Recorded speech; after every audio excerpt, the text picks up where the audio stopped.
T'as une putain de vie, t'es vivant, t'es là, ok.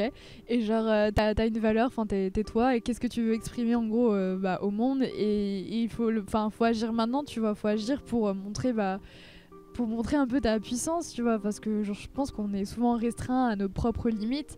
Et clairement, ouais, c'est juste prendre conscience qu'au final, notre vie, elle est très limitée et que pour le coup, il faut faire des choix qui sont importants. Et ces choix, ils doivent être en fonction de toi et pas en fonction de ce que pense ton entourage, de ce que pense la société de manière générale, tu vois. Tu dois choisir par toi-même et s'il y a un truc qui te fait rêver, qui te fait flipper, essaie juste de poser une première action sur ça, tu vois. C'est juste être bienveillant avec soi-même, quoi. Se dire que en fait, quand on fait quelque chose, c'est déjà bien. C'est mieux que ne rien faire ou en fait, ouais, juste continuer de rêver dans son coin et ne pas avancer vers ce rêve, justement.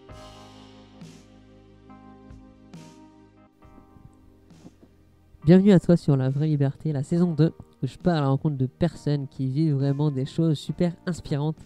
Et là, pour le coup, je suis parti à la rencontre d'Anaïs. Anaïs que j'ai croisée il y a 2 ans à peu près. Elle m'avait invité sur sa chaîne YouTube. Et en fait, Anaïs, elle se lançait, elle commençait juste à se lancer dans l'entrepreneuriat et dans la réalisation de vidéos.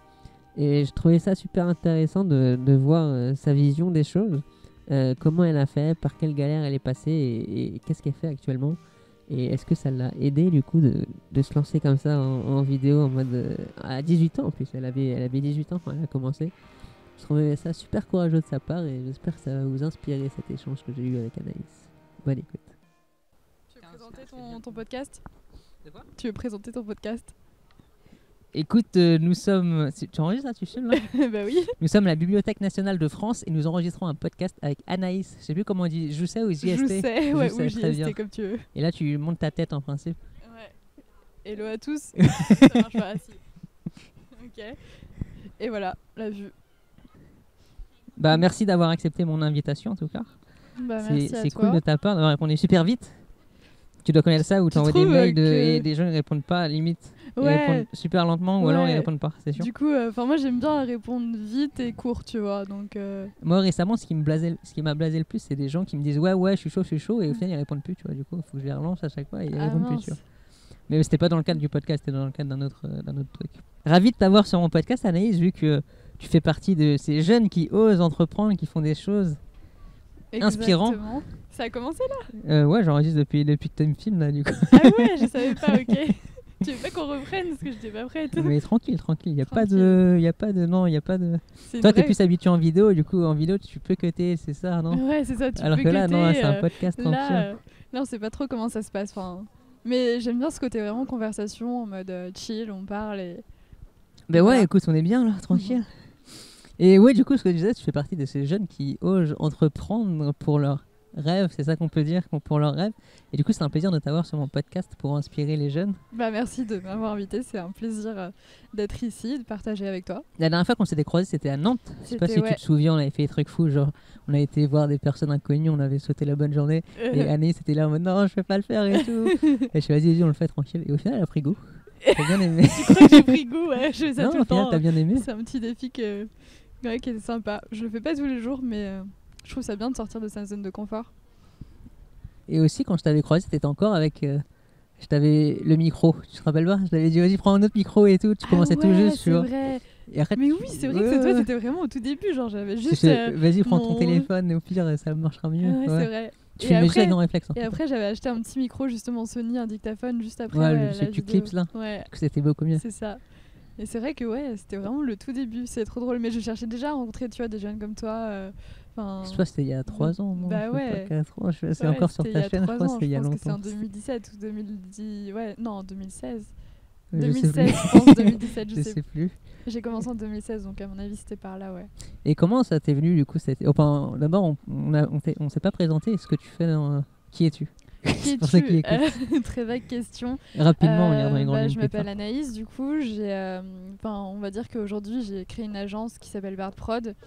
Donc je fais principalement de la réalisation de vidéos, du storytelling pour des startups Et voilà, c'est mon activité principale, mais c'est vrai qu'avant j'ai fait pas mal de choses. J'ai créé une chaîne YouTube, j'ai créé aussi une agence avec Héloïse qui s'appelait Lions Land. J'ai fait plein de projets de réalisation de vidéos, de séries, voilà.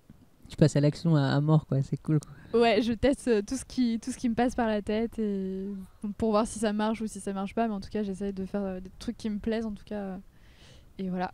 Et c'était venu comment? Tu sors d'une grande école, c'est ça ou... Ouais, d'une très grande école. J'ai fait 10 ans 5. d'études et j'ai commencé un job et tout, ça m'a pas plu. Non, je rigole.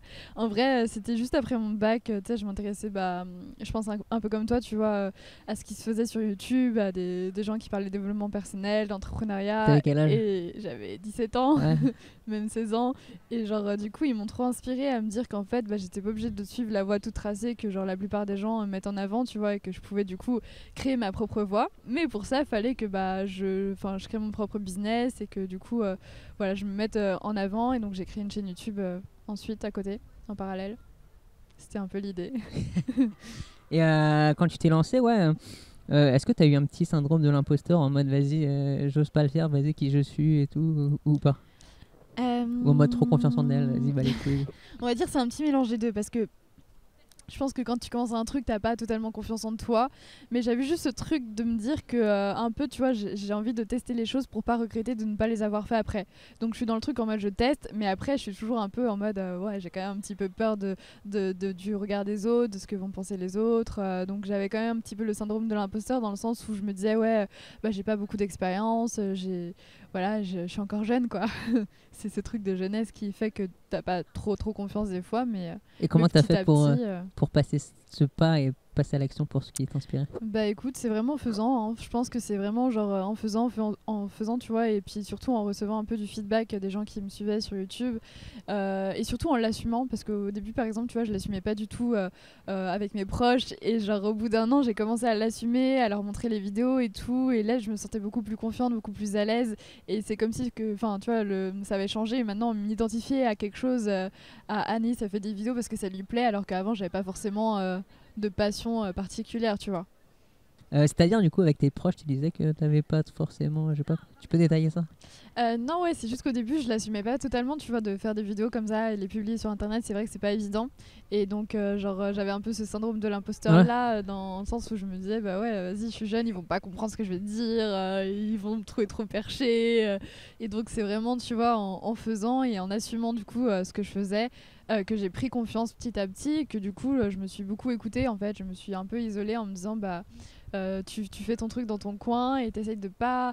T'écoutes les gens, mais tu prends pas pour acquis ce qu'ils te disent, tu vois. Donc c'est un peu comme ça que j'ai géré le fait de me lancer. C'est important de s'isoler pour toi? Ouais, c'est vachement important. Je suis quand même vachement introvertie de base, tu vois, assez solitaire. J'aime bien travailler seule, j'aime bien réfléchir, j'aime bien créer. Et du coup, pour ça, en fait, quand tu es dans ce mood-là et que tu as des projets en tête, que tu te fixes des objectifs, c'est vrai que si tu t'entoures de gens qui sont pas forcément alignés avec ce que tu fais ou qui comprennent pas trop la chose ou qui sont un peu négatifs, forcément, tu vas recevoir ce genre d'énergie, tu vois. Et donc, c'est important de s'isoler pour garder un peu ton propre truc, tu vois, et le retransmettre après. Tu parles d'isolement, mais est-ce que c'est un peu un conflit avec le côté networking où tu rencontres plein de gens et tout? Même quand tu as commencé sur YouTube, j'ai vu, tu avais plein de commentaires et tout. Est-ce qu'il y a une sorte de conflit entre l'isolement et le vouloir rencontrer plein de gens ou... Je sais pas. C'est pas un conflit, c'est pas un conflit, c'est genre, on va dire, un espèce d'équilibre. Ouais. Parce qu'en vrai, genre, tous les jours, je suis vraiment, genre, je bosse toute seule, je suis chez moi, mais je suis pas entourée, tu vois, de centaines de personnes, mais par contre, j'aime vraiment rencontrer les gens qui moi, m'inspirent, qui ont des parcours différents, qui provoquent, tu vois, en moi quelque chose en mode waouh, cette personne elle arrive à se démarquer de la plupart des gens et j'ai envie d'en savoir plus, tu vois. Donc j'aime bien networking, j'aime bien rencontrer les gens qui sont dans le même mood que moi, et après du coup c'est vraiment ce que j'ai commencé à faire, tu vois, à m'intéresser à des gens qui avaient des parcours qui m'inspiraient. Et tu voulais pas être vidéaste indépendante au début, faire ton truc, ton business seul? Entre guillemets. Ouais, un petit peu. Je voulais créer des formations sur internet en fait, et aider les jeunes à se lancer aussi par rapport à leurs projets, et surtout à les aider à se concentrer, tu vois, tout au long de leur projet. Donc c'était un peu un mood où je voulais créer des formations et vivre de mes vidéos comme ça. Et en fait ensuite justement je me sentais pas trop légitime à vendre des formations parce que j'étais encore je sais pas, dans un schéma de pensée qui me disait que j'arrivais pas forcément à vendre, que voilà, j'avais des croyances limitantes par rapport à ça. Et du coup, je l'ai pas fait, mais je me suis dit, Anaïs, t'as acquis des compétences techniques en vidéo, et en même temps, t'aimes bien faire des projets artistiques, pourquoi pas du coup vendre juste tes compétences, tu vois. Et en fait, le fait que ce soit plus technique comme ça, en fait, ça m'a donné confiance. Le côté technique, alors que le côté formation, j'avais encore un peu de mal à visualiser qu'est-ce que ça apportait concrètement comme valeur aux personnes. Et c'est quoi que t'aimes là-dedans dans la vidéo et dans ce que tu fais concrètement? Concrètement, ce que j'aime à travers ce format-là vidéo, en fait, le format vidéo, il est vraiment beaucoup utilisé aujourd'hui, mais je pense que ce que j'aime le plus, c'est vraiment, encore une fois, rencontrer les gens et en fait, chez ces personnes-là, voir un peu leur potentiel, tu vois, qu'est-ce qui fait que telle personne pense comme ça, et ensuite, du coup, en fonction de ce qui me touche, tu vois, retransmettre des émotions, raconter une histoire, c'est vraiment le côté storytelling qu'il y a derrière une vidéo qui, moi, m'impacte le plus et qui fait que j'aime la vidéo. Mais c'est pas juste le côté vidéo pour vidéo, quoi. Ça aurait pu, en mode j'aime bien la vidéo, je me lance dans la vidéo, tu vois. Ça aurait pu. Ouais, ça aurait pu, mais je pense qu'il y a aussi, en tout cas, moi, ce qui me plaît, c'est le plus un espèce de côté créatif qu'il y a derrière, quoi. Ou du moins, je peux exprimer ma créativité en même temps. Et c'est venu comment cette idée de créer une agence, ce que tu m'as dit au début Comment c'est venu du jour au lendemain comme ça? Non, c'est pas venu du jour au lendemain. Du coup, genre... c'est vrai que l'histoire, elle est assez longue, donc genre... Vas-y, on a tout le temps. On a tout le temps, c'est vrai. Tranquille. Genre, donc, pendant 6 mois, donc, j'ai fait des vidéos sur YouTube. En même temps, j'ai arrêté l'école. Ensuite, donc, j'ai rencontré Héloïse. On est parti sur Bordeaux pendant 1 mois. Ensuite, on a décidé de se rejoindre à Paris. Et donc, pendant ce laps de temps-là, en fait, l'idée, c'était vraiment de créer nous-mêmes notre propre agence, donc de parler aux jeunes. Et donc, on a créé un podcast. Mais c'est vrai que on était un peu perdus à ce moment-là. Tu vois, on connaissait rien au monde du travail. On n'avait pas forcément d'ouverture et d'autres compétences. Et donc, en fait, on a décidé de mettre ce projet-là de côté. Et du coup, moi, vu que je venais d'arriver sur Paris et que j'ai décidé de m'y installer, genre il fallait vraiment que je trouve le moyen de gagner ma vie. Donc j'ai fait du babysitting pendant 1 an, en fait, en parallèle, genre à demi-temps. Et après, à côté, je travaillais en fait sur mes propres projets. J'ai commencé une série qui s'appelait Artpreneur, où je rencontrais des artistes et des entrepreneurs. J'ai vu, elle est super cool. Et du coup, j'avais commencé ça à côté. Et ensuite, je me suis dit, en milieu d'année, ce serait cool que quand même tu puisses vendre tes compétences vidéo, tu vois. Et donc j'ai commencé à faire des missions freelance par-ci par-là. Et donc 1 an, genre en septembre dernier, en fait, j'ai vraiment pris la décision de me dire tu vas arrêter le babysitting et là ton seul objectif, ça va être de vivre de tes vidéos, tu vois. Donc de vraiment créer un business autour de la vidéo. Et donc là, j'ai commencé toute seule en freelance et en janvier, là, j'ai rencontré mes 2 associés, Vincent et Antoine, qui ont fait une école de cinéma et qui sont super calés sur la technique. Et du coup, on a décidé de s'associer et de faire des projets ensemble. Donc c'est parti de ce point-là, quoi. Et alors que ça donne quoi? Alors aujourd'hui, en fait, au tout début, c'est vrai que l'idée c'était juste de se tester ensemble, de faire des projets un peu plus gros, parce que c'est vrai qu'en vrai, quand t'es seul, tu peux quand même réussir à gérer une prestation, filmer vraiment tout seul, mais bon, c'est toujours bien d'être 2 ou 3. Et donc en fait, on a rencontré plusieurs personnes, dont une personne qui nous a conseillé en fait de faire uniquement des témoignages clients en vidéo. Et c'est vrai que moi ça m'a parlé parce que je me suis dit qu'en fait, souvent quand les personnes font des témoignages clients pour leur boîte, en fait, elles parlent avant tout, tu vois, du produit, tu vois, elles veulent avant tout vendre le produit. Et je trouve ça un peu dommage parce qu'il y a quand même le côté relation qu'il y a derrière entre le client et la boîte. C'est vrai que la relation, tu vois, elle existe, quoi. Et pour moi, elle mérite d'être racontée. Du coup, je me suis dit qu'on devait absolument se focaliser sur juste les témoignages clients, tu vois, que ce soit un peu une niche pour les startups. Donc on a commencé comme ça. Et ensuite, du coup, en démarchant, en rencontrant des nouveaux clients, on s'est rendu compte qu'il y avait vraiment du potentiel aussi sur d'autres aspects et d'autres besoins qu'ils avaient, notamment le recrutement et la culture d'entreprise, tu vois, pour vraiment mettre en avant leurs propres valeurs. Et du coup, là, je me suis dit, il faudrait qu'on élargisse un peu plus le spectre et qu'en fait, on soit dédié, tu vois, à la culture d'entreprise, tout simplement. Du coup, d'aider les startups et les entrepreneurs à valoriser leur histoire et à valoriser leur parcours, quoi. Et alors, vous avez beaucoup de clients? Bah, c'est encore le début, donc forcément, on en a Vous pas. en avez quand même. Oui, Ouais. enfin, Pour tester on le truc, avance quoi. petit à petit. On a testé plein de techniques de démarchage. Et moi, aujourd'hui, je me suis rendu compte, bah, forcément, tu vois, on passe par des phases qui sont trop bien, et des phases qui sont assez Ouais. dures, tu vois. C'est pas trop. Ça fait partie du jeu. Voilà, ça fait partie du jeu et c'est pas T'inquiète, facile on à connaît. gérer.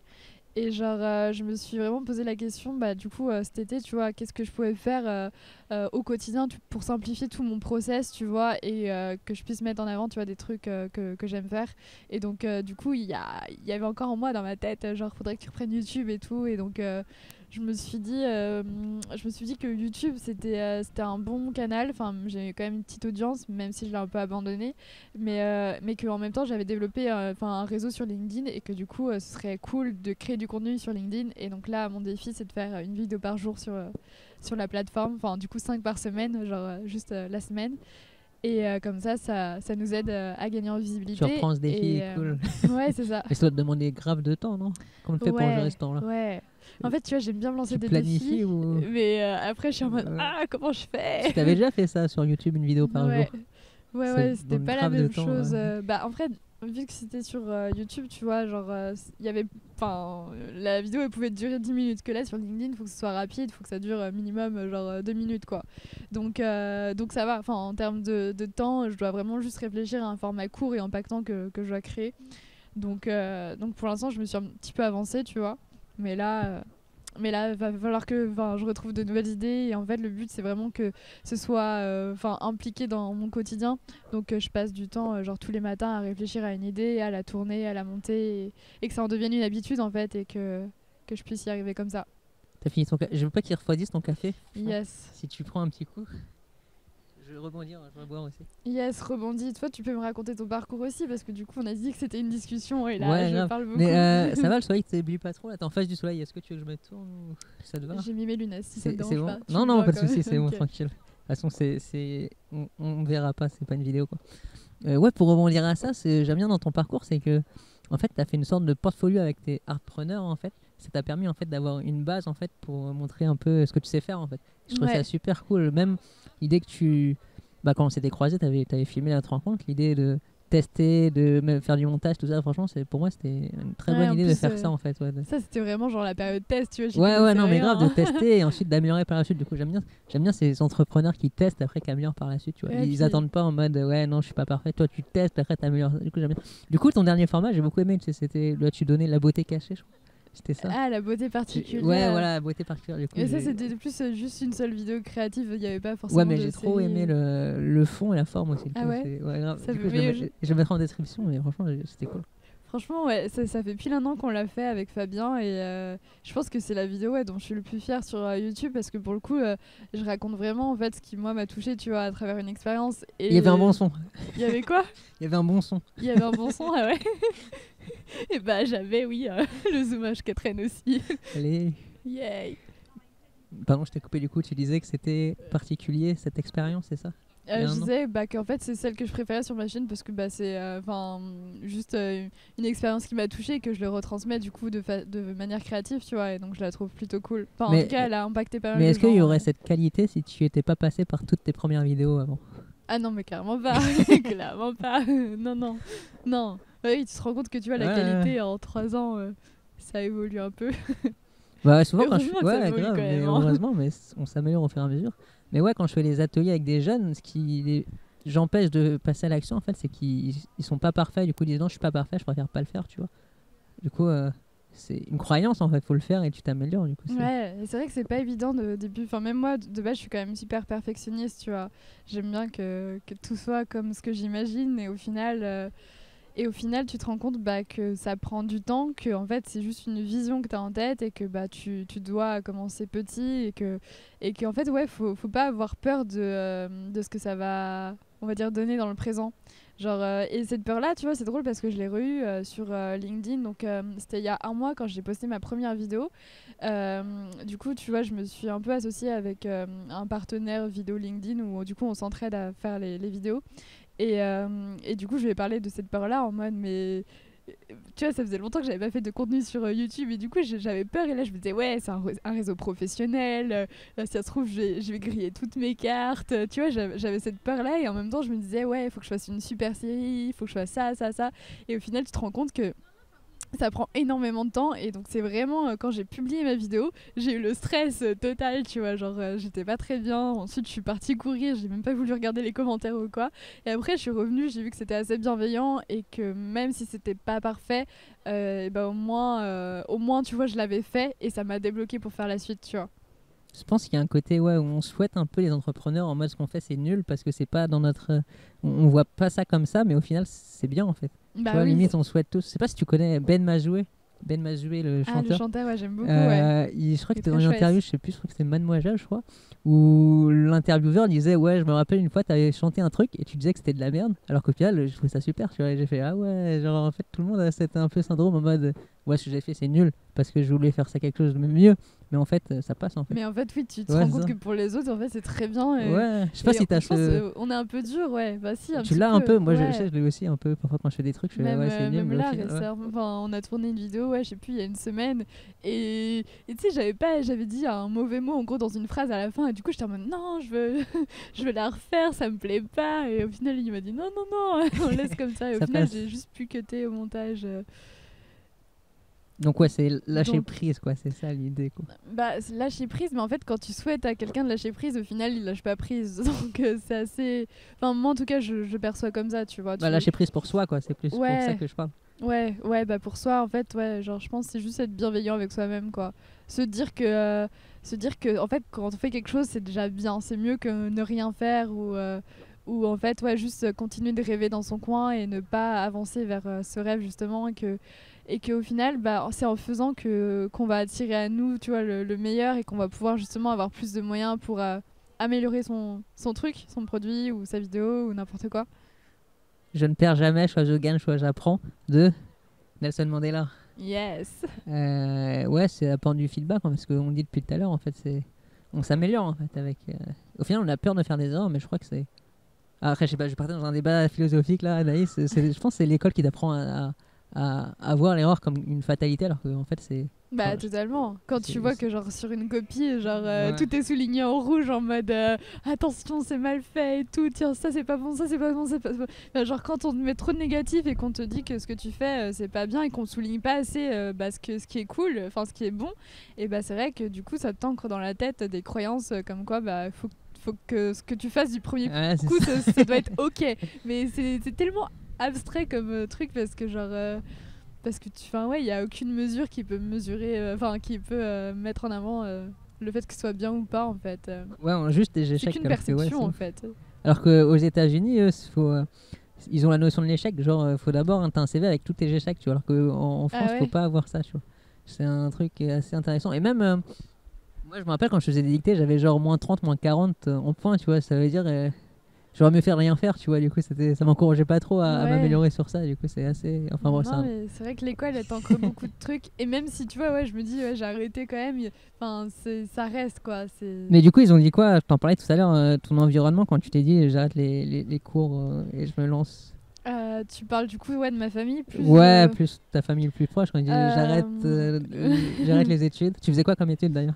Bah en fait, j'ai eu mon bac et je voulais faire des études d'art et j'ai pas été pris dans l'école que je voulais. Du coup, j'ai commencé un peu par défaut un BTS tourisme en Bretagne. Donc pendant 3-4 mois. Et déjà, enfin en gros, donc ouais, la rentrée elle était en septembre, en octobre, je savais déjà que ça me plaisait pas et je suis restée vraiment jusqu'aux vacances de Noël et j'ai pris ma décision vraiment en décembre en me disant ouais c'est bon, il y a la nouvelle Me année casse. qui arrive, c'est mort, je reprends même pas l'école.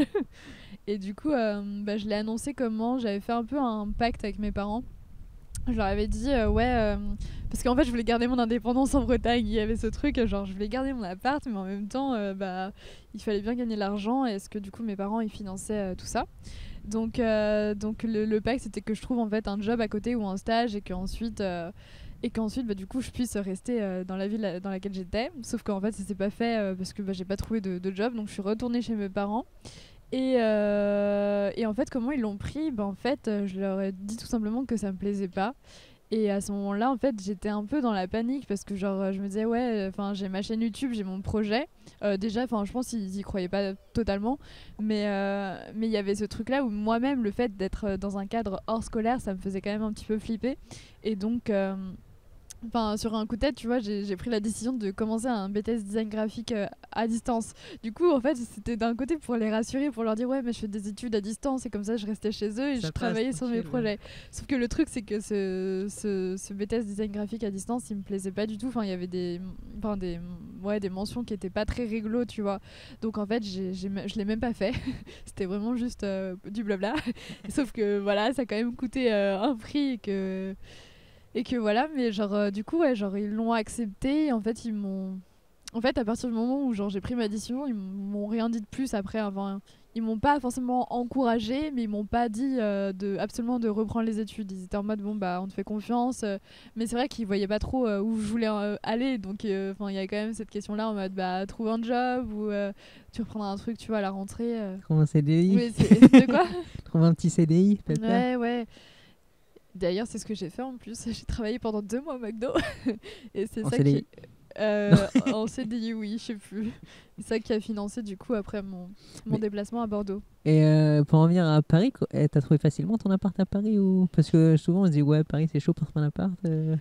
Bah, au début, j'ai eu une coloc.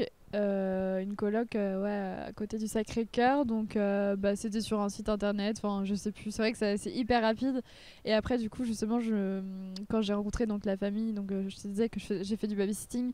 Genre, ils m'ont vraiment super soutenue. Ils étaient super cool. Et donc, du coup, ils ont réussi à m'aider en fait, à trouver un nouvel appartement. Enfin, un appartement, c'est un tout petit studio, mais c'est déjà ça. Et donc, ouais. Et à côté tu faisais du babysitting pour pouvoir payer, c'est ça? Ouais, c'était juste en fait ouais, pouvoir payer du coup mon loyer, ma nourriture et tout. C'était vraiment en fait trouver le job le plus cool au monde et, et comme ça Ouais, le mûrir plus un peu cool. mes projets à côté. Je sais pas si c'est le plus cool, mais en tout cas c'est. Bah en tout cas moi ça me dérange pas de garder des enfants et genre enfin tu vois entre faire ça et bosser je sais pas à À la McDo. Fnac oui voilà c'était un bon compromis en tout cas.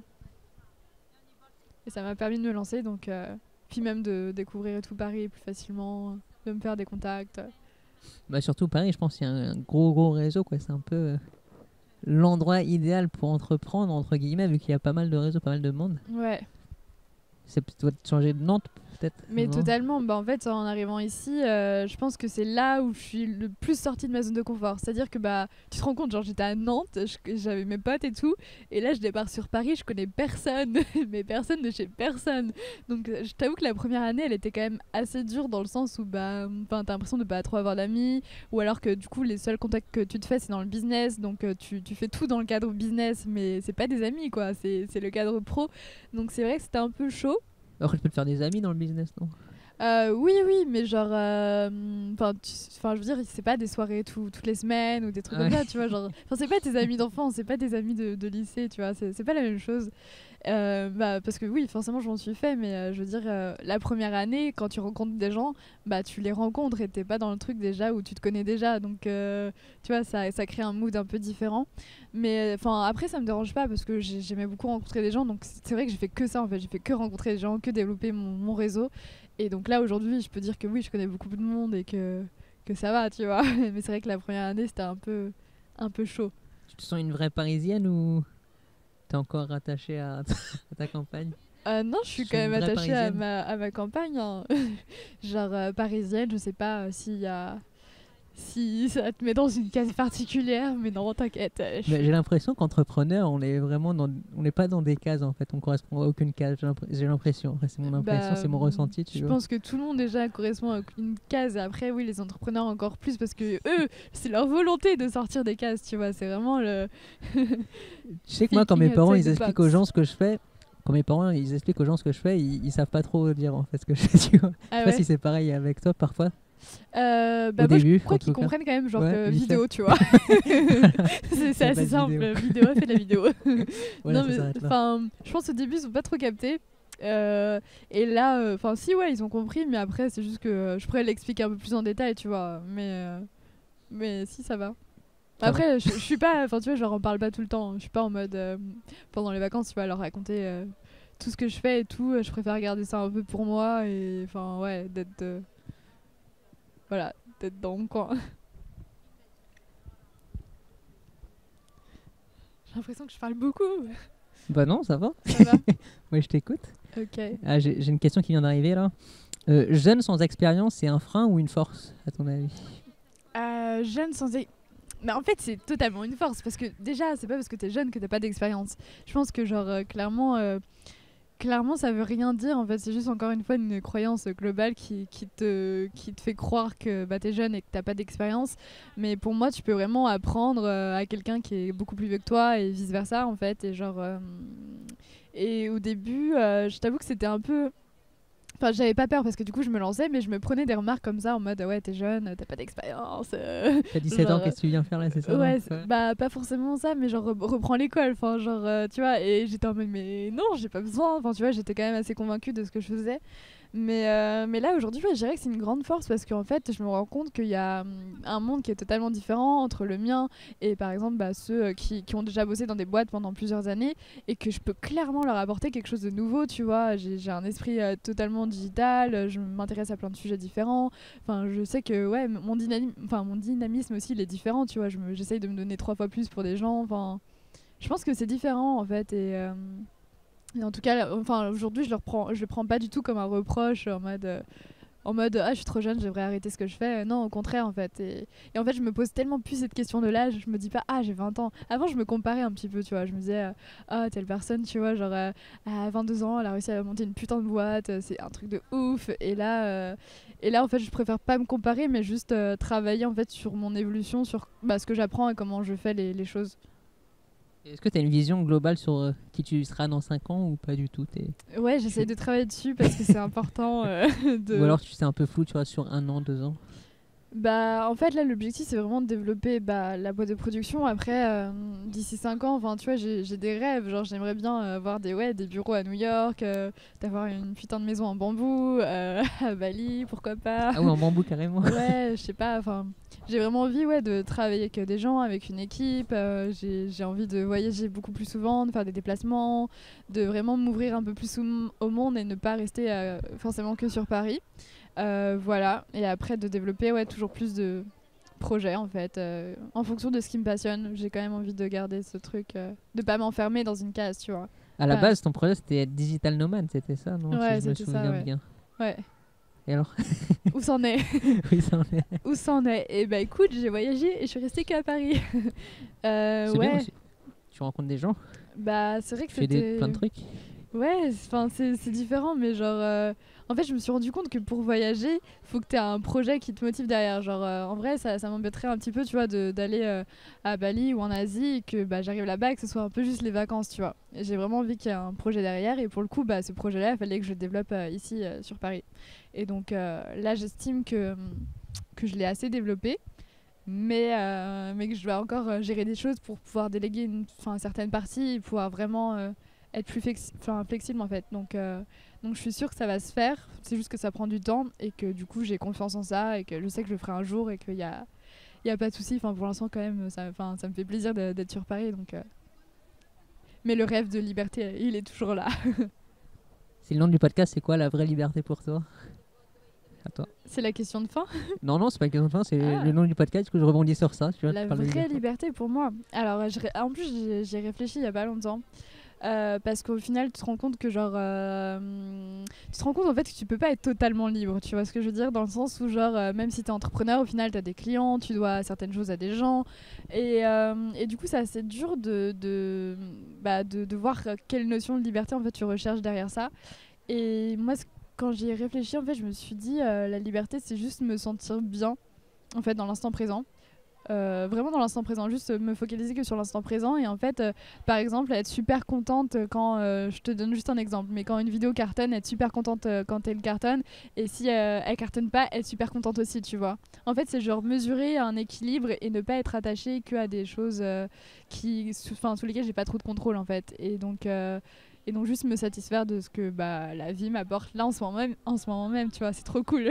Le moment présent, en fait, c'est ça que tu... Ouais, je pense que c'est ça la Sans vraie trop se liberté. projeter et sans trop penser au passé, c'est ça? Ouais, Il y a beaucoup de gens qui pensent au passé et qui projettent loin dans le futur, mais ouais, je pense que... Bah ouais, mais c'est ce qu'on fait tous les jours. Mais moi c'est bien encore, d'aller- quand je me dis, tu vois, je vais publier une vidéo, enfin, faut que j'en publie dans 3 jours, 4 jours, enfin, tu te projettes tout le temps, tout le temps, tout le temps, tout le temps, ou alors t'es en mode, ils ont pensé ça de moi, enfin. Et souvent, c'est un peu ce genre de truc. Soit tu te projettes, soit tu penses à ce que les gens pensent de toi, tu vois. Et l'idée, c'est juste de revenir là, tu vois, juste au présent et te dire, bah putain, quand même, on n'est pas si mal là où on est et on a une vraie liberté d'être là, tu vois, tout simplement. T'as toujours eu cet état d'esprit ou avant tu voyais loin dans le futur ou tu pensais au En passé? vrai, j'ai Non. toujours eu un problème avec le futur, je pense. Mais Ouais. vraiment depuis toute petite, tu vois. Je me suis jamais dit, je veux. Enfin, tu vois, je voulais devenir architecte et tout, mais genre, par exemple, à mes 10 ans, je me suis jamais imaginé quelle fille je serais, tu vois, à 20 ans, tu vois. Et même là, aujourd'hui, j'ai vraiment du mal à me projeter à 30 ans. Et du coup, je suis vachement dans un truc court terme. Et c'est pour ça que je pense que j'arrive à passer à l'action hyper rapidement. C'est parce que j'ai envie de faire les choses maintenant. Et c'est vrai que me dire, ouais, dans 10 ans, pour moi, ça me paraît tellement loin et qu'il y a tellement de choses qui peuvent se passer que c'est assez dur. Mais j'essaye parce que, d'essayer de le faire, tu vois, parce que quand même, ça te permet de t'aider à savoir ce qui est important pour toi dans ta vie ou pas.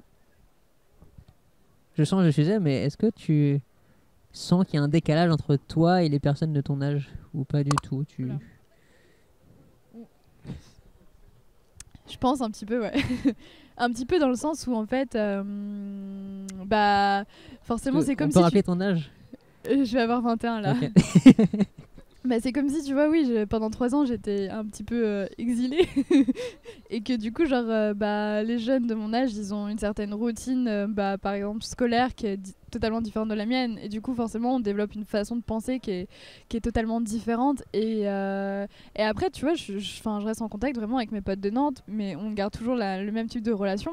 Mais après, je mets pas en avant tout ce que moi, je mets en valeur d'habitude dans mon business, ce que je mets en avant, tu vois, d'habitude, ça reste assez... on va dire normal, enfin voilà. Mais c'est vrai que sur Paris, au final, j'ai rencontré peu de personnes de mon âge qui faisaient la même chose que moi. Et au final, je côtoie plus des gens qui sont plus âgés, tu vois, dans le business. Et c'est peut-être pour ça aussi que du coup, j'ai un peu développé une autre façon de penser ou alors une maturité. C'est parce que du coup, je parle vraiment à des gens qui sont plus âgés, qui ont déjà de l'expérience. Et du coup, moi, je reçois ça, je le prends et je le mets en place, moi, dans ma vie. Donc, ouais. Après, il y a de plus en plus de jeunes entrepreneurs, du coup, c'est intéressant. Les nouvelles générations qui arrivent là, ils Ouais, sont pas mal. toi, tu les vois? J'en vois quelques-uns, ouais. Après, ils se démarquent, mais ouais, il y en a de plus en plus avec les nouvelles générations téléphone, tout ça. Maintenant, ils sont chauds. Ils ont les formations directement sur YouTube et tout. Ah ouais? Ouais. Ouais, en fait, je regarde plus trop, donc peut-être. Mais Tu verras dans 5 ans quand ils seront là. yes. Mais ouais, je crois qu'il y en a qui se démarquent, quoi. Après, oui, ouais. je pense qu'il y en a beaucoup plus quand même que quand tu vois, on en parlait il y a 3 ans. Enfin, pour le coup, j'ai l'impression qu'on pouvait les compter sur les doigts de la main, tu vois. Mais je pense que ouais, là, il y en a beaucoup qui réalisent au final qu'ils peuvent entreprendre par eux-mêmes. Et ça, je trouve ça trop bien, tu vois. Et j'encourage tous les jeunes à se lancer et à être à fond parce que je trouve que c'est le meilleur moyen, tu vois, de te faire, de progresser toi-même, tu vois. Il n'y a pas qu'un seul chemin, quoi, qui existe du métro boulot dodo, quoi, de faire tes études, paye ton loyer, paye ton crédit et après paye ta retraite, quoi. C'est ça l'idée, non? L'entrepreneuriat. De quoi? En gros. J'ai Ah, pas vas-y. compris. En gros, il n'y a pas qu'un seul chemin, il n'y a pas que le passe ton diplôme, marie-toi, prends ton crédit et travaille toute ta vie, tu vois. Tu peux Ouais, mais c'est sortir des sentiers battus, quoi, C'est pour ça. reprendre une expression. ouais. Après, ouais, chacun son parcours, mais après, rien ne prive. Enfin, je pense qu'un entrepreneur, il peut très bien aussi, tu vois, rentrer dans cette routine-là, tu vois. Enfin, moi, tu vois, je me vois et je bosse tout le temps dans un bureau, je bosse tout le temps. Enfin, c'est pas métro boulot dodo, tu vois, mais t'as quand même une routine où tu travailles comme si t'étais, enfin, c'est pour toi-même. Enfin, la discipline, elle est beaucoup plus forte que quand t'es salarié. Donc, c'est vrai que quand t'es salarié, t'as peut-être, je pense, un espèce de liberté dans le sens où t'as moins de responsabilités et donc tu te confortes plus dans ce truc-là. Et en vrai, pour moi, être entrepreneur, c'est beaucoup plus dur, tu vois. Est-ce que tu as l'impression faut de être prêt travailler à ça. quand même à certains moments? En fait, c'est une passion, tu vois. C'est vraiment la passion. Mais genre, vu que t'es tout le temps dans cette passion-là et qu'en fait, tu te dis que faut toujours aller beaucoup plus loin, faut toujours... t'as quand même vraiment un grand sens de la responsabilité, même par rapport aux revenus, financièrement. C'est vrai que ça, quand vraiment t'as ce truc-là, et je pense que... bah ouais, je pense qu'au final, t'as quand même cette notion de travail parce que genre, parce que tu t'arrêtes pas en fait. Et que enfin, moi, je sais que il y avait des moments où j'arrivais pas à faire la distinction entre, bah, quand est-ce que je dois m'arrêter, est-ce que je dois prendre du temps pour moi. Enfin, c'est vrai que je me suis quand même pas mal, enfin, genre, pas laissé de côté, mais genre. Remis en question, genre. Non, pas remis Non. en question non plus, mais genre, en fait, j'ai l'impression que toute ma vie tournait que autour de ça, tu vois. Et que par exemple, je faisais pas plus de sport ou je sortais moins. Enfin, donc c'est vrai que je pense. Bah, c'est cool d'être à fond, mais je pense qu'à un moment, il faut réussir à trouver un certain équilibre. Comment t'as fait pour trouver cet équilibre du coup? Parce que c'est vrai quand on est sur son projet, on a tendance à être focus à fond dessus et du coup il y a plein d'axes de vie qu'on met de côté quoi. Comment Ouais. t'as fait toi pour Bah, je trouver sais l'équilibre? pas si j'ai encore totalement réglé, parce que justement, je mets tout le temps des priorités sur ça. Mais j'essaye là, bah, par exemple, j'ai repris une routine matinale où genre je me lève assez tôt et en fait j'essaye de finir, de commencer mon travail à 7h30, entre 7h30 et 8h et de finir jusqu'à 17h, tu vois. Et à partir de 17h, je sors, je me promène, j'essaie de pas prendre mon portable et de prendre juste un bouquin et un carnet, tu vois, et d'être dans le truc où je relâche la pression totalement. Et ensuite, bah, j'essaye de faire un petit peu de méditation, ouais, de faire du sport, de courir. Et enfin, de dédier ma soirée en tout cas à ne pas penser à ça, tu vois. Enfin, là, c'est depuis très peu de temps, mais j'essaye, ouais, de soit répondre à des messages d'amis, d'appels, ou alors de regarder un épisode d'une série, ou enfin, tu vois, de vraiment m'exclure de ça pour avoir d'autres pensées dans ma tête que genre le business. Mais c'est vrai que c'est assez dur parce que bah, ça revient tout le temps quand même. Des fois tu repenses à des choses, ça te fait un espèce de boomerang des fois d'idées. C'est vrai que je vois ça un peu comme une sorte de danger en gros quand t'es focus dessus à 100%, tu peux mettre des choses de côté et du coup passer à côté de beaucoup de choses quoi. Ça peut être un truc à faire attention je pense. Voilà, ça reste Ouais. mon avis tu vois, mais je pense que ouais, faut comme tu dis se donner la permission de faire autre chose quoi. Ouais. Mais en fait, Pour sa santé justement, mentale je parle. faut le mettre en place parce que souvent tu Ouais. penses pas à le mettre, à le caler dans ton agenda. Mais je pense que c'est important de caler en mode prendre du temps pour moi tous les jours de 17h à 19h, un truc comme ça, tu vois. Genre, mais le mettre dans ton agenda pour être sûr de pas zapper parce que. Enfin, tu peux louper genre 3-4 jours, mais après, c'est vrai que ça devient. Moi, souvent, quand je suis trop focus, tu vois, je pète un pont. Tu vois, genre, je fais ah, faut que j'arrête. Du coup, j'arrête, je mets de côté. Et pendant une journée, je fais rien. Enfin, je fais rien dans mes projets, quoi. Je fais autre chose, mais je fais rien dans mes projets, quoi. Après, j'arrive pas à rien faire. Je sais pas si t'arrives à rien faire, toi. Genre, tu te poses et tu fais rien. Moi, ça m'énerve. Genre, faut que je fasse quelque chose, tu vois. Ah si, moi j'aime bien faire ça. Genre des fois, ouais, genre des week-ends où genre je me pose juste dans un parc et je fais rien. Enfin, genre, Un livre, quand même, non? même pas, Même tu vois. Je m'allonge par terre et genre. Ah non, ouais, moi, j'arrive pas. Moi. j'écoute de la musique ou quoi, mais parce que justement ça me détend. Et puis je trouve ça bien de s'ennuyer en fait. Quand tu t'ennuies, t'as encore des nouvelles idées et genre, je sais pas, moi ça m'aide à relâcher un peu la pression. Ouais, moi, je fais le sport pour avoir des nouvelles idées, mais ouais, ça peut être une technique. Après, je pense que chacun a vraiment sa technique. Il n'y a pas de technique type pour ça, Ouais. je pense. Ouais, y a pas de technique type, mais c'est vrai que genre, bah, quand tu t'ennuies, justement, quand tu fais rien, justement, j'ai l'impression que t'es plus dans l'instant présent, tu vois. Ouais. Et que du coup, t'es ouvert à plus de choses et que c'est plus simple. Mais genre, passer le week-end devant Netflix, tu vois, je pourrais pas, tu vois, je serais trop en mode moi non plus, improductif, hein. tu vois. Ah ouais, C'est vrai qu'il y en a plein qui le font, tu vois, mais moi je pourrais pas. Moi, je Ah suis en mode, oui. vas-y. Ouais, ok, on regarde un épisode Ouais. et après on fait quelque chose. Hein. Ouais, moi, par contre, ouais, quand c'est des séries ou quoi, ouais, c'est vrai que non, c'est. Sous le piège des séries, tu veux toujours regarder la suite à la fin, et au final, ça te prend beaucoup de temps. Quoi. Qu'est-ce que tu aurais aimé qu'on te dise au début de ton parcours entrepreneurial pour que tu ne perdes pas de temps? Ah, ça, c'est une super bonne question. Genre, avant de commencer, tu aurais aimé avoir cette notion, cet outil, cette En chose fait, qu'on te dise. j'aurais aimé qu'on me dise, tu vois, genre Anaïs, c'est cool, on te vend beaucoup de rêves et tout sur YouTube, mais genre prends conscience que quand même tout ça, c'est un long chemin, tu vois. Ça va pas se faire en un an, ça va pas se faire en 2 jours et que clairement. Il y en a qui bah, vont croire ça. Hein. Ouais. Et Achète ouais. l'information et après tu l'autre. Non, mais franchement, en fait, j'avais pas assez conscience du fait que ça allait prendre aussi longtemps et bon, dans un sens, c'est pas plus mal parce que sinon, je pense que je me serais pas lancée. Mais ouais, qu'on me dise, ouais, Anne, ça va prendre un peu plus de temps et surtout qu'on me dise, bah, entoure-toi directement je sais pas, d'un mentor ou d'un coach qui va t'aider, qui va te donner, tu vois, les outils nécessaires pour te développer. Parce que j'ai l'impression que, en fait, vu que j'ai tout appris toute seule, j'étais autodidacte, en fait, j'ai tâtonné partout, j'ai posé plein de questions, j'ai rencontré plein de gens, comme si je voulais choper tous les trucs, tu vois, de chaque côté. Et en fait, j'avais du mal à tout assembler et genre, c'était pas cadré, quoi. Et j'aurais aimé que, ouais, quelqu'un m'aide à construire un cadre, une structure et que je puisse avancer un peu plus vite, mais après Après, je regrette pas de ce qui s'est passé, donc... C'est vrai qu'on a toujours ce fantasme, ouais, ça va se passer comme ça, et au final, ça se passe pas comme ça. Ça se prend plus de temps que prévu. Je sais pas si c'était déjà arrivé, en fait, ça. tu te dis, ouais, c'est bon, genre, mais non, trop ça va prendre easy, plus de je temps. peux faire ça. Même mes vidéos, je me suis dit, vas-y, 5 par semaine, trop facile. Au final, tu te rends compte, ouais, non, ça prend trop de Ça temps. demande du time, ouais, c'est sûr. Mais ça vaut le coup.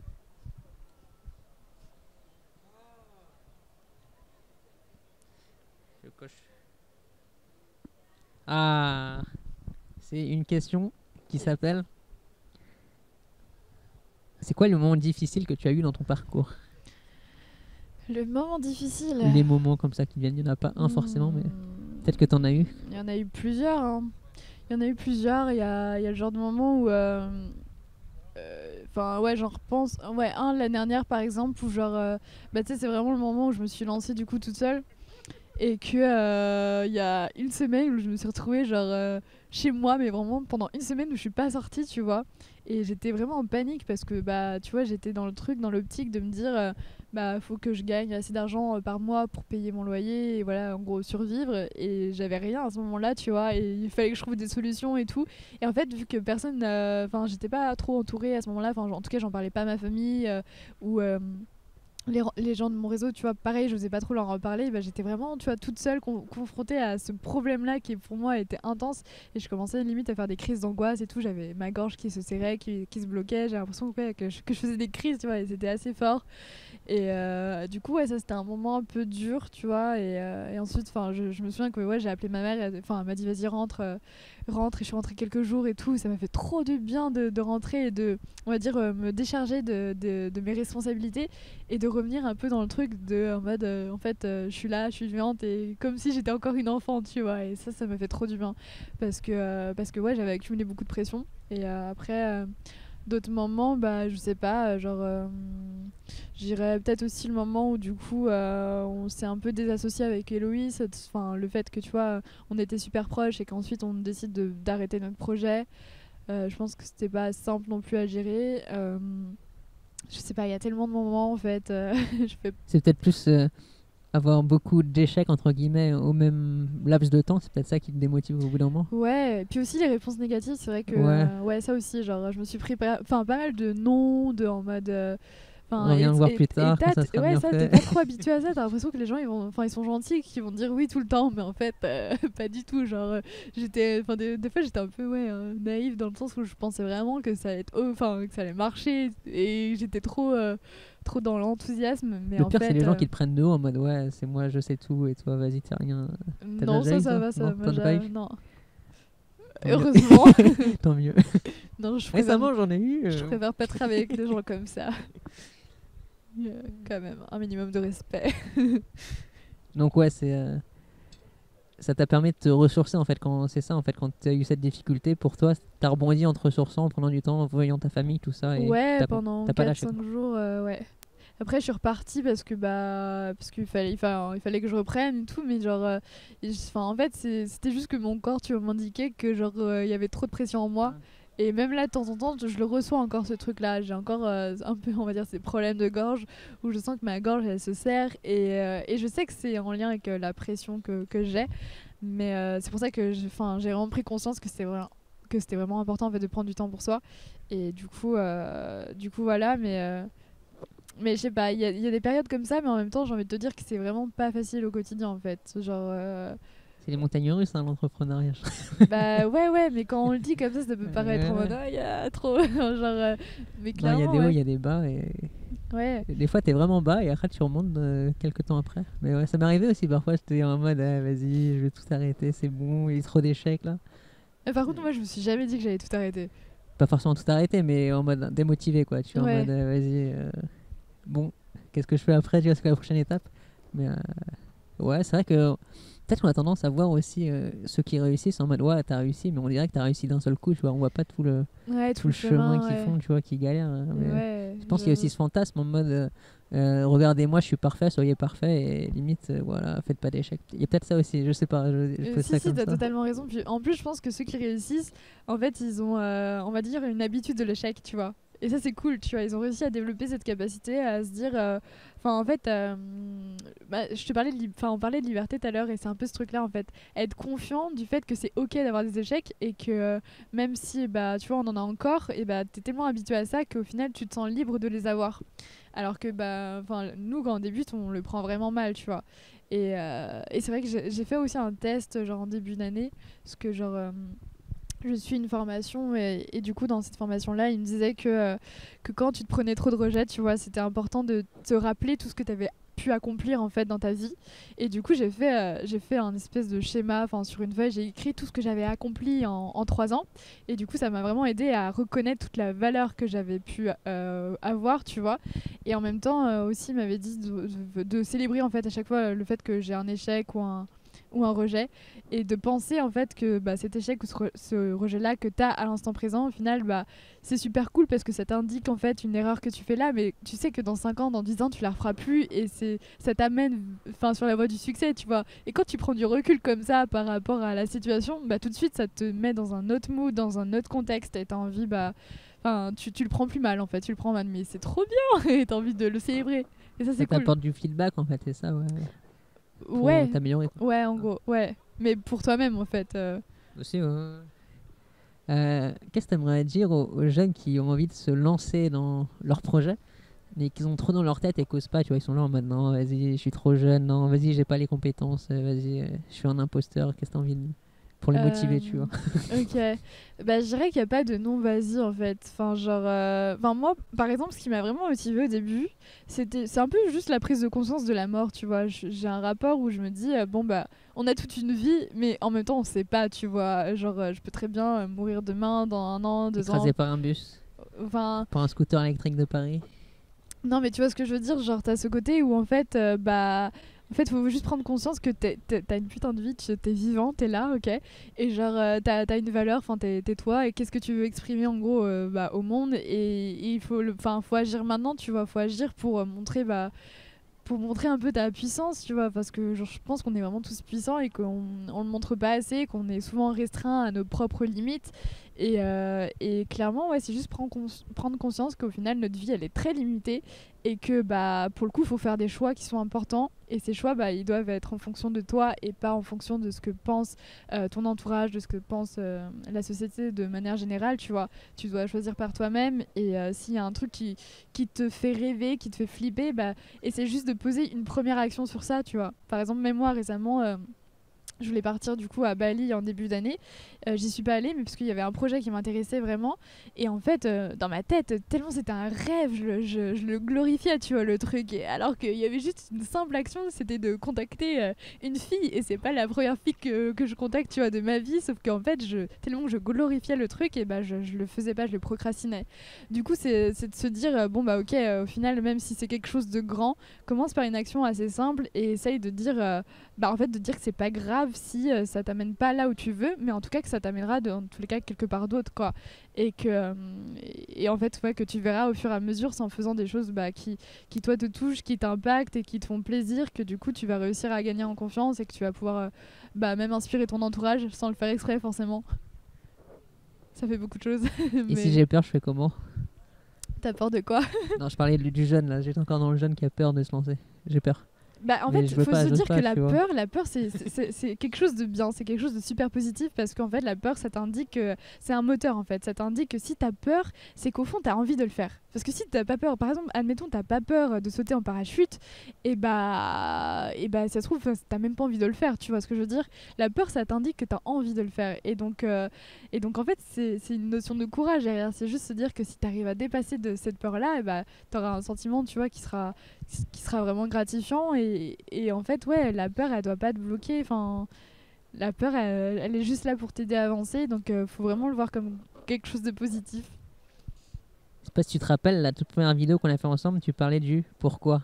Yes, de Est-ce que Simon Sinek, yes. Du coup, l'intérêt du pourquoi, identifier son pourquoi. Anaïs, je te laisse sur ça. J'ai pas compris. Le pourquoi, tu peux détailler du coup? Ah, tu veux que je reprenne? Ouais, vas-y, pourquoi, le pourquoi, Ah, le l'importance. pourquoi. Le pourquoi, bah ouais, Simon Sinek qui dit que dans un projet, dans un business ou même dans sa vie en général, le pourquoi c'est vraiment une notion importante parce que c'est ce qui va déterminer, tu vois, ta vision, c'est ce qui va déterminer en gros bah, toutes les actions que tu vas accomplir derrière ce que toi tu as envie de faire. Et souvent, en fait, on pense plus, bah, par exemple, quand tu veux faire une action, on pense plus au comment, au quoi, genre comment je vais faire pour faire des vidéos, comment je vais faire pour sauter en parachute. Mais en fait, le plus important, enfin, cette question-là, en fait, elle arrivera suite au pourquoi, dans le sens où tu dois te demander bah, pourquoi j'ai envie de faire des vidéos, pourquoi j'ai envie de faire du parachute. Et c'est cette notion-là qui est importante parce que c'est ce que tu as envie de faire au fond. Et donc, en gros, ouais, c'est son idée principale et ça s'applique vraiment à tout.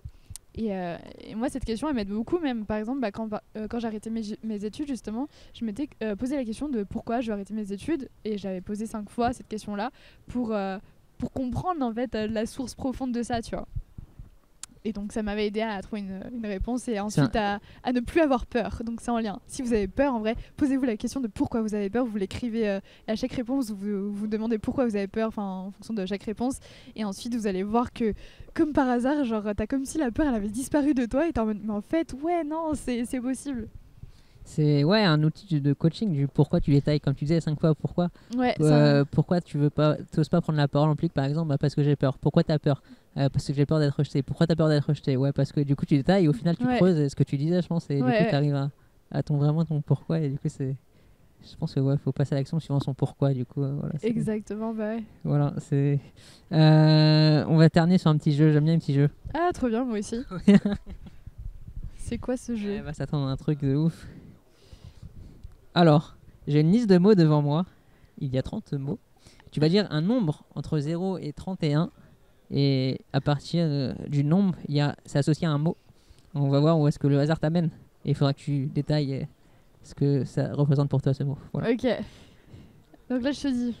Tu choisis un nombre, ouais. 7. Équilibre.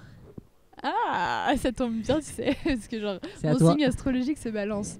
Tu as 2 heures devant toi pour détailler ce mot-là. Équilibre, ça te fait penser à quoi? Bah, ça me fait penser à mon signe astrologique parce que c'est Balance et que genre, j'essaye tout le temps d'avoir un côté équilibré, justement, ou du moins de mesurer bien les choses.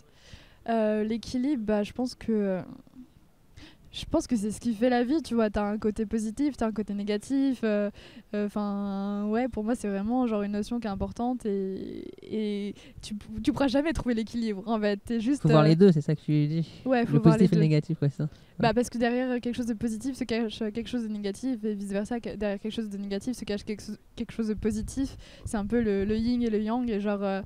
Et tu peux pas être à la conquête de l'équilibre comme tu peux être à la conquête du bonheur, tu vois. Tu dois juste essayer de ressentir les moments où tu te sens plus d'un côté que l'autre et voir ouais, ce que ça t'apporte ou ça t'amène, tu vois. Mais c'est juste une mesure, un moyen de mesure pour moi. Merci beaucoup. Est-ce que tu as quelque chose à dire avant de finir? Pas du tout. Bah moi, tu vois, je suis très contente qu'on discute là parce que genre non, mais parce que je me dis quand même que t'es l'une des premières personnes, en tout cas jeune entrepreneur que j'ai rencontrée il y a 3 ans et c'est trop cool de pouvoir reparler de tout ça genre 3 ans après. Bah ouais, non, c'est cool. C'est vrai que ça fait 3 ans qu'on s'est pas vu, en plus t'avais vu pour cet événement. Ouais, après ouais, t'as fait tes projets, après on s'est, mais voilà. C'est cool de voir cette évolution en tout cas et moi j'aime bien ça. Avec ton micro là. J'ai fait change-moi, mets un bon micro, Anaïs, s'il te plaît là. Qu'est-ce que tu fais? Il y avait comme un problème. Là on est bien équipés. Prends ton téléphone au pire. Ouais, c'est vrai, je t'avais dit ça et du coup t'avais pris ton téléphone et après t'as acheté et après du coup t'as acheté ton matos quoi. Mais c'était mieux du coup. Ouais. Le son, bah carrément. Où est-ce qu'on peut te retrouver du coup, Anaïs? Où est-ce qu'on peut envoyer les gens qui écoutent? On peut me retrouver sur Instagram, c'est Anaïs JST.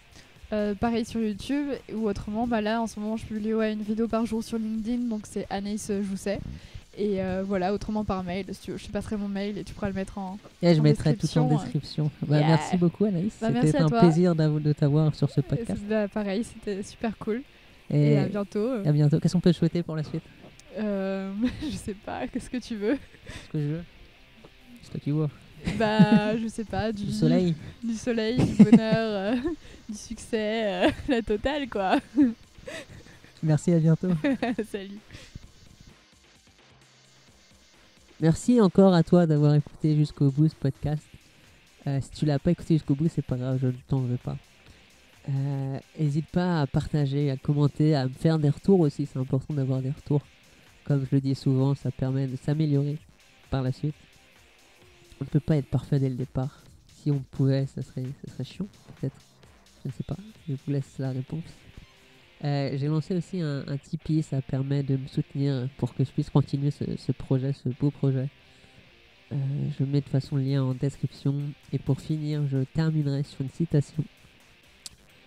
La meilleure vengeance est le succès massif de Frank Sinatra. À bientôt.